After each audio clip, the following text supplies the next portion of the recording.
So yun, magpapalit tayo ng LCD. So nga una mong gagawin is tatanggalin mo yung SIM tray. Hindi mo tusukin ng cutter, may SIM pa. Tapos buksan mo. So madali lang itong gawin. Pagkatapos buksan, siyempre nabuksan, diba? Nabuksan na. So pagkatapos mong buksan, tatanggalin mo yung mga tornilyo. So maganda yung gamit natin dahil matik na to. Kaliway natin para makita sa video. Okay. Paganda nito, pwede mong gamitin ng kaliwa. Kasi hindi mo naman iikutin eh. Siya na yung mag-iikot sa sarili niya. Paikot-ikot lang ba. Ayan, tanggalin mo yung battery. Pagkatapos ito, abala pa kasi ito eh. Kaya ang ginagawa ko dito, tinatanggal ko na lang ito. Ewan ko sa inyo kung tinatanggal nyo din. Abala kasi ito, tanggalin mo rin ito para lumikit yung LCD sa pinaka-frame. Tapos madali lang din tanggalin, no? Ganyan mga technique. Ayan. So ang gagawin dito, pagka natanggal mo na yung LCD, lilinisan mo yung gilid para plaster yung LCD. Ayan.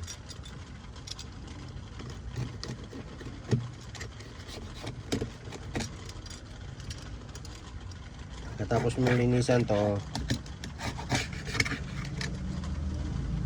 pag linisan mo yan na ganyan, dahan-dahan ito, natanggal natin yung mga nalinis natin, ganyan, para malinis.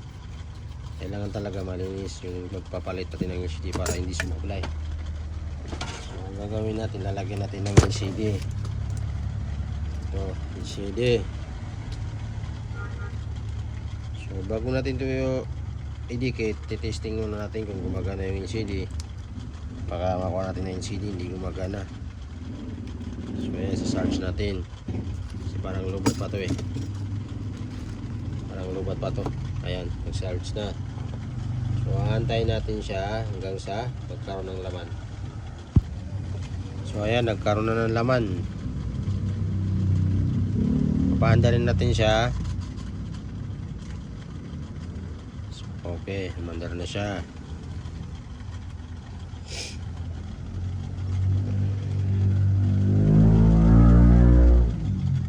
So habang inaantay natin siya, ayos tayo dito ay hindi makalat.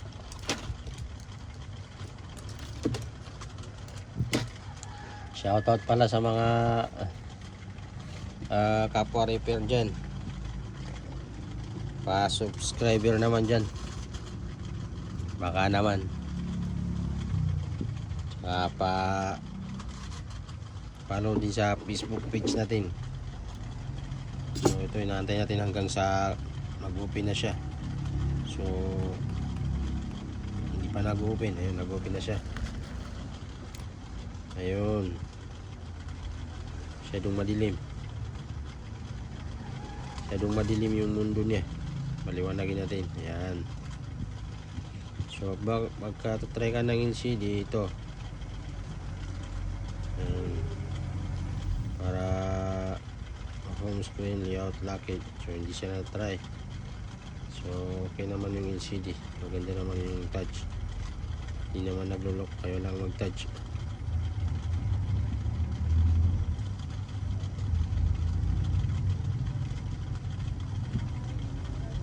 Nakalak kasi. Hindi natin matesting ng maayos.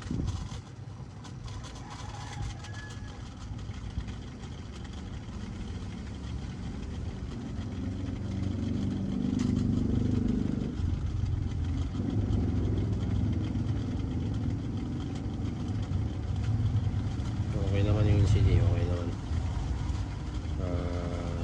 Hindi naman siya damage or something, so parang okay na siya.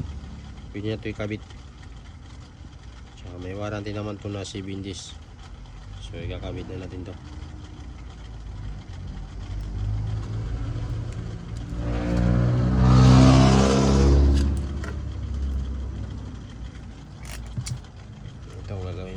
dikitan mo dyan kasi pagka hindi mo nadikitan minsan nagugugstadge. Ganun. Garan. So ito, sinalinisan natin to. Ganito ako maglagay ng pandikit sa may bandang gilid. Di pa rin ako nabili dito. Ka marunong ka, balance mo yan. Kaya hindi ka marunong, nangyayari sablay. Pagka-balance mo kahit yung ano, ito lang oh. Yan. So, pagkatapos, yung iba pinapatoy muna ng mga 1 minute or 30 seconds. So ako, dinidiretso ko na para lumapat siya. Yan. Lapat. So, hindi natin try yun. So, yun. Lalagyan na natin to. Lagyan na natin yung battery. Ito, napakasimple ito. Madali lang itong kabitan. Pagka yung mga ganitong cellphone, 91. Kaya mura lang din yung single natin dito. Nasa 800 lang. So, ilalagay mo ulit yung lock ng kanya kasi pag dito na ilagay, magkakaroon siya. Minsan pag nalaglag, natatanggal yung battery. Ilalagay natin yan. So ito, turnin natin para hindi siya tanggal. Yan.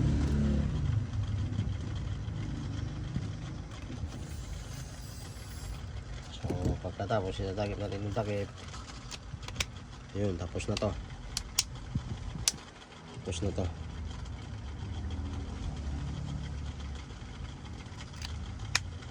So yun lang.